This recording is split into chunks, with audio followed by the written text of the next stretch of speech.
best-selling author, lecturer, and documentary filmmaker. Johan Norberg is our special guest today, a native of Sweden. He lectures about entrepreneurship, global trends, and globalization around the world. He's a frequent commentator in both Swedish and the international media. He writes a regular column for Sweden's biggest daily Metro. The 15 books he has written and the 3 he has edited cover a broad range of topics, including global economics, intellectual history, and the science of happiness.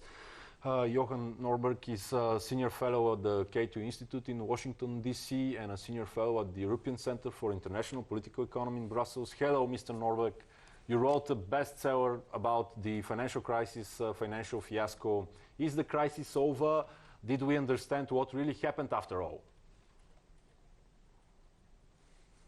Oh, I don't think it is. I'm sorry to bring bad news, but the problem was that we had a crisis that resulted from very loose monetary policies, unsustainable debt levels, and we tried to solve that by reducing interest rates even further, having even more easy money around the world and even higher debt levels. So the risk is that we've built up more debt and more bubbles, so there might be a reckoning in the years to come. Mr. Norberg, thank you for joining us, and we are very glad. Hello from me. Our second question is, what should we know about globalization and capitalism? They are blamed for problems ranging from inequality to social disintegration. Your comments?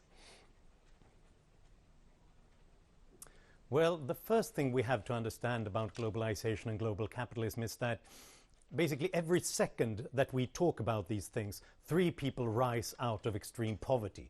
Every second, around the clock, every year, all the time, because of the enormous productive potential that has been unleashed, because of more free trade, more free markets around the world. That's the major impact of globalization. Then when that happens, when lots of countries and lots of places take part of the global economy, when they begin to sell things around the world, there is a rise of inequality. But that's because when progress happens, it doesn't happen to the same extent everywhere. So the major challenge is, how do we make sure that the rest of the world get the same things? There is an unequal distribution of wealth around the world, but that's because of the unequal distribution of capitalism around the world. Those who have free markets and globalization, they get rich. The others, they stay poor. Hopefully, Mr. Novak, we've got plenty of time so that you can build your own argumentation and thesis. But the point is, who's better off economically and socially? US on the one hand, or Sweden and Denmark on the other? The renowned Democratic candidate for President Bernie Sanders says Denmark is the American dream. Yeah. Well, I belong to the group who thinks that Bernie Sanders has got a point.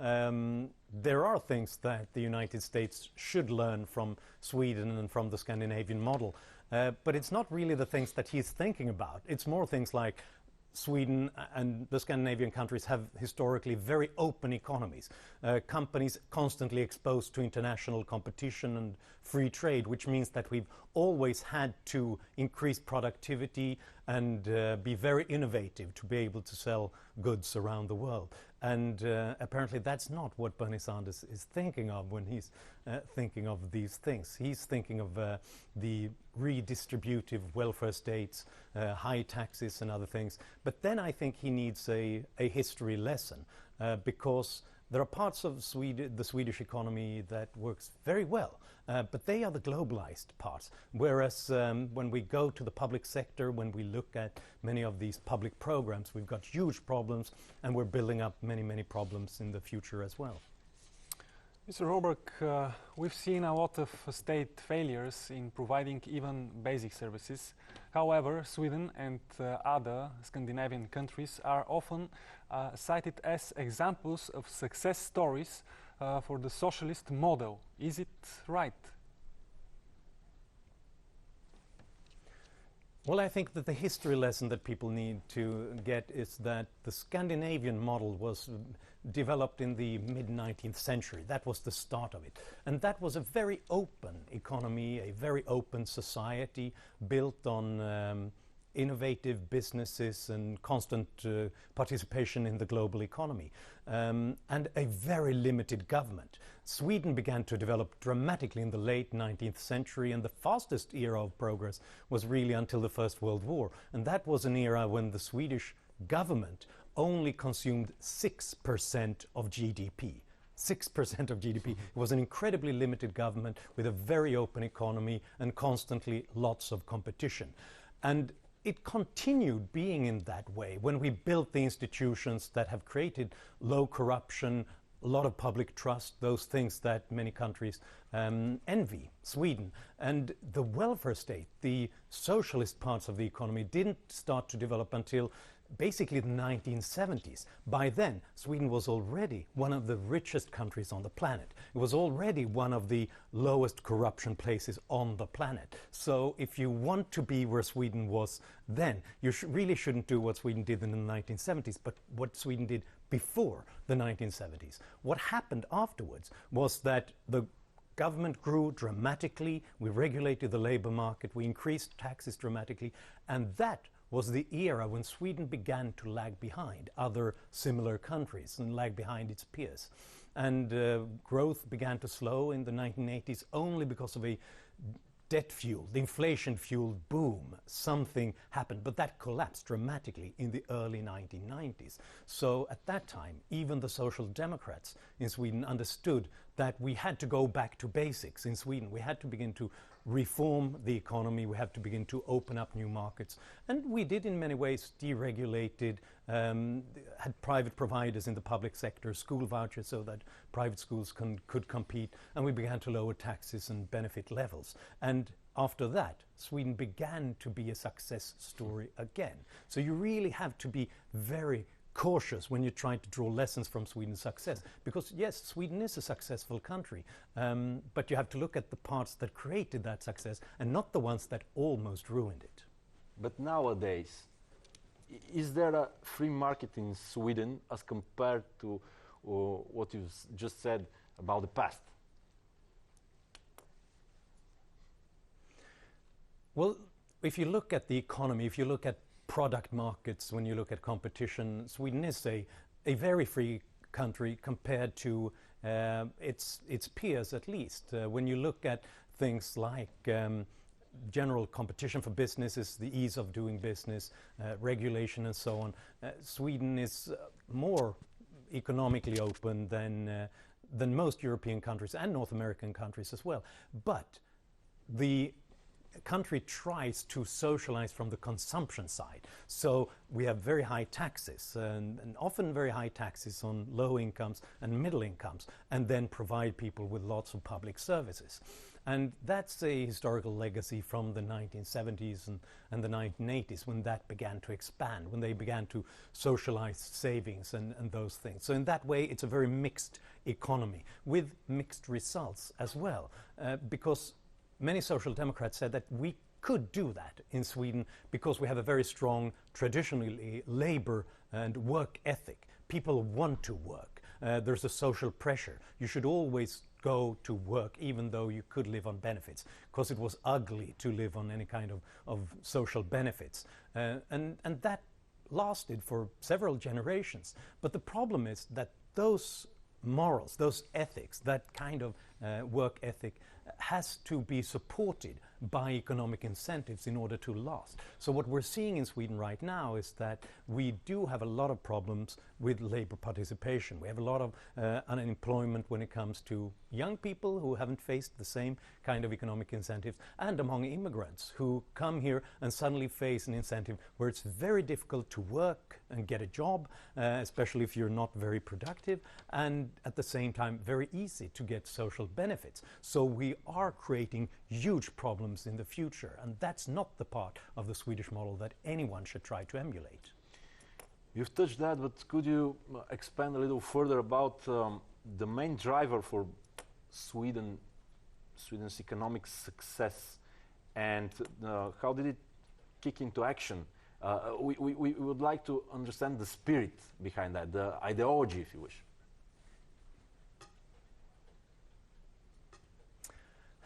I think that you have to look at both parts of the culture, the traditional work ethic that was very strong in Sweden, but it also had to be unleashed. And before that, people had to work very hard just to get around regulations and corruption and other things. In the mid-19th century, the economy was deregulated dramatically. Sweden was opened up for business from other places, and then we saw a surge in entrepreneurship, and especially in a kind of industry that was called in Sweden with a wonderful expression, genius industries. Industries that were based upon one innovator, a smart, clever idea in anything from telephones to the best way of producing steel or something like that. And then, because Sweden is, and especially was, a very small country with a small home market, those companies were pushed into the global arena immediately. So we have a long history of being both dependent on imports and of exports, and having a strong presence in other countries. And that's still the most important story of Sweden's success, the fact that it's a very small but very open economy, so that we've constantly seen a restructuring of business models and of importing new ideas and new technologies. Now we can see it more in industries related to ICT, information, gaming, telecommunications, and it's similar. So I think it's still the same kind of basis that works for that builds the Swedish economy. Now our big challenge is that we need the new service sectors. We need to be able to do the same things in the areas of healthcare, of education, and those things that an older population demands, and other countries are in demand of. And we have reformed the public sector in one way, so that more private providers are accepted in that model. But I think we need more of that. We need bigger companies and more of a so that we can do that large scale and on an international level as well. How can a nation achieve sustainable socially economic development? You've already mentioned how to go back to basics, but give us more details in general, not only about Sweden or Denmark. But what countries should do in order to prosper in the same way? I think the most important thing is you can't wait for the right moment to begin to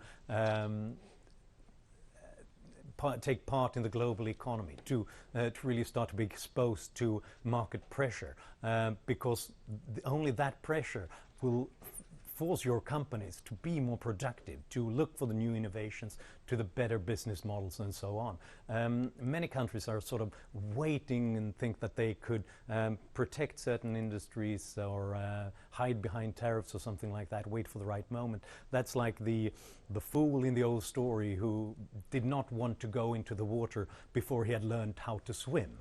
You only learn how to swim by going into the water. You only learn how to create competitive businesses by being exposed to competition. So the first basic thing is just to deregulate markets, to make sure that you don't have any particular national champions who get any specific benefits or subsidies or protection from others, because that's just a way of making them lazy, basically. You have to push them into competitions. That's the first thing. But obviously, to make that work, you also need a system of rules. You need a system of rule of law, of basic property rights, of impartial courts that make sure that we uphold the market economy, the freedom of contract, and similar things. And that's a major challenge in many new market economies, to do that simultaneously. What is the story behind your brand new book, Progress, 10 Reasons to Look Forward to the Future? Are you optimistic about the path that economic and political ideas are taking now globally? Brexit and Trump have just shaken the status quo and the establishment very hard. similar trends can be observed across the board? Well, I'm an optimist in this way. I think that people, when they are free to explore new information and new ideas and experiment with new business models and exchange the results with free movement of goods and services and capital, they create wonderful things. And that's really what my book Progress is about. It explores this well, the 200-year journey, basically, from the Industrial Revolution to the era of globalization, when we've seen those things happen in all the places that have opened up in that way. We've seen remarkable progress. In 200 years, we've increased life expectancy more and created more wealth than in the 200,000 years before.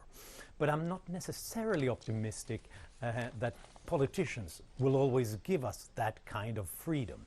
There is always the risk that we will see politicians creating obstacles and tax and spend and build trade barriers to stop people from experiencing that freedom. And right now what I can see is there are two major concerns ongoing. The first one is that there's always this tendency in every country that begins to create more wealth, that he that has satisfied his thirst turns his back to the well.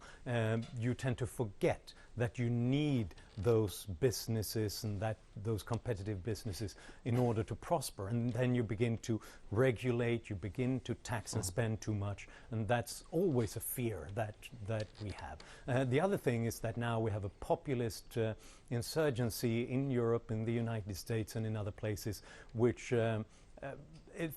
in some ways is a natural reaction to some of the standardization, I think, and the overly sort of harmonized system from Brussels and other places, but might result in an attack on an open world order. It might result in an attack on free trade and on globalization. I very much fear that a trade war between China and the United States could seriously undermine many of that progress that I've written about.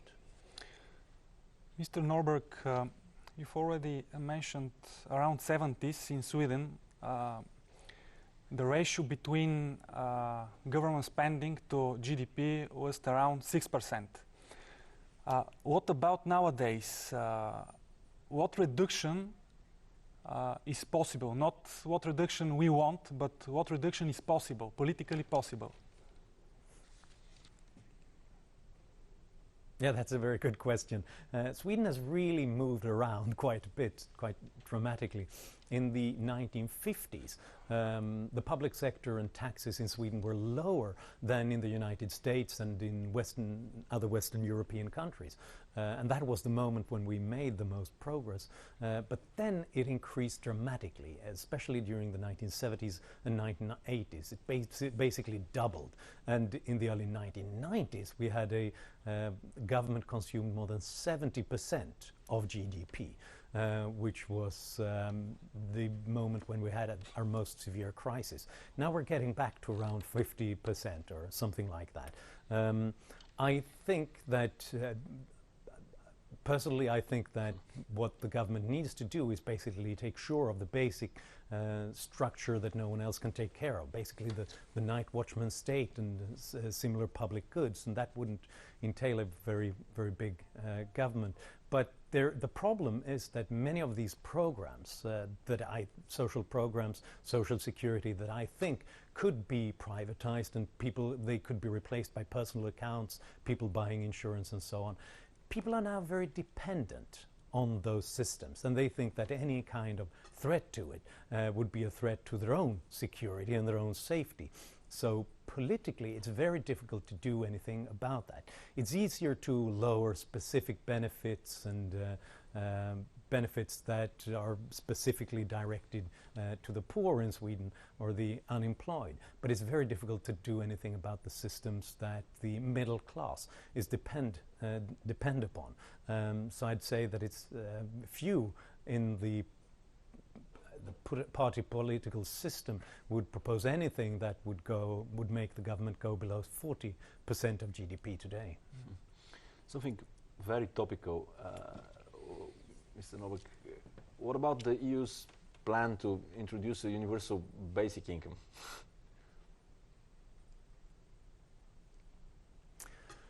Well, I can understand why people talk about it, because we now see a growing part of the population, even in Sweden, well, not just even in Sweden, but more in Sweden than in many other places, partly because of very high wages for people with low productivity that are outside the labor market, and we begin to think, should they get any kind of basic income? I understand the argument. The problem is that twofold. First of all, with the demographic situation that we have, we're getting older. We're getting a lack of people in many industries, and that'll only get worse in the next few decades. And then we need as many people as we can on the labor market. And then it's very dangerous if they get an incentive to stay out of the labor market. Instead, they need their first jobs in order to become better at it, get the experience, get the skills, so that they can get their second and third job and other things. But I also think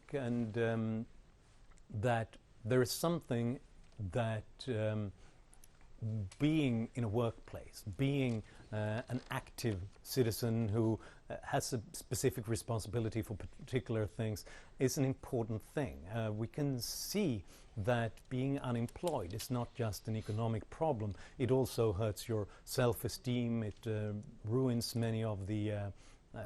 much of the community that you're traditionally in. Many social psychologists have been surprised by this. You think that if a person is unemployed, that would be the moment when they have the most time to engage with friends or in the community, in civil society and charities and other things. That's not what happens. People who are unemployed, they basically stay home and play computer games. That's very often what happens, and that is something that erodes in many ways character and self-esteem. So I think that any kind of incentive that makes it more comfortable to take that step, to stay out of the labor market, is quite dangerous. Mr. Norberg, Thank you very much. Thank you for your time. It was such a great pleasure for us.